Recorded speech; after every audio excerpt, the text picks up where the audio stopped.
Yan mga tropa, pipintura tayo ng cage. Ito natin ng kulay green para magandang tingnan, tsaka iwas na rin sa kalawang. Ayan, para hindi na rin siya kalawangin.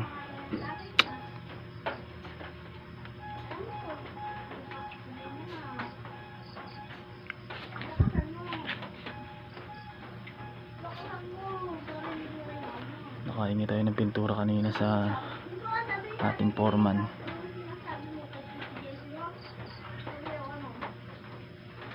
Ayan. Kulay green.